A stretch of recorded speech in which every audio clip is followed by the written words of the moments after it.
noriu pasigirti, kad kai aš pradėjau labai principingai žiūrėti mano kalbos netaisymo interviu duodamas, tai aš pastebėjau, kad tai, ką anksčiau tu sakydavai, duodavai padarimą leidinio redaktoriui ir panašiai, kad jeigu jūs tai bijot, rašykit visą mano tekstą, dėkite kabutes ir padarykit prierašą, kad kalba pašnekovo prašymu netaisoma. Ir tada tikrai nieks nepagalės pasakyti. Tai jie bijodavo anksčiau vis tiek. Ne. Po to ledai truputį pajudėjo. Ir dabar tai yra dažnas atvejis, yra žymiai dažniau rašoma, pašnekovo prašymu kalba netaisoma. Ir aš labai džiaugiuosi, kad padariau gerą darbą. Taip, rašytojas irgi gali išsireikalauti iš leidyklos. Ne, visada išsireikalauju, bet sakau, kad tai, galite dėti prirašą. Tai turėtų būti natūraliai. Autoriaus prašymų neredaguojamas. Jūs norit pasakyti, kad reikia reikalauti teisės į savo kalbą, į kalbos kūrybą?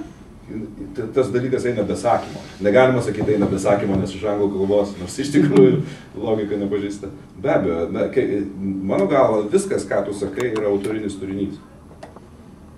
Viskas, ką mes sakom ar rašom, yra mūsų kūryba.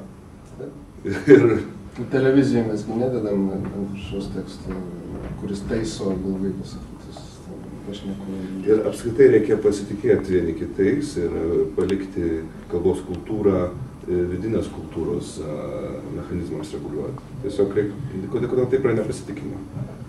Ne, aš manau, kad iš tikrųjų tas kalbos elitizmas turbūt turėtų išlikti kažkokia, norminė kalba, bet kad tai būtų, nežinau, kad tai būtų tokio poreikio reikalas, o ne įstatymas primesto. Nes autoritetas atsiranda tas, kuris atrodo stiprus, tu tą ir girdi. Ką aš norėjau pasakyti, ir gerai, kad primenu, kad aš buvau pamiršęs. Pavyzdžiui, anglakalbiai terpiai kalbėti posh English nėra tas, ką žmonės laiko, kad labai būtų gražu, nes tai yra iš tikrųjų snobizmas. Bet kalbėti tą received pronunciation, kas yra karalienės arba BBC World Service kalba, tai čia yra garbė ir tai yra gražu. Pas mus kalbėti tą gražią amžinatilis Arno Rosono dikciją ir tą tikrai puikia lietuvių kalba dar nėra prestižas. Ir aš tikiuosi, kad kažkada tai bus prestižas, kažkada žmonės kalbės tokia gražia lietuvių kalba ir iš jos mes atpažinsim tikrą inteligentą. Kol kas to nėra.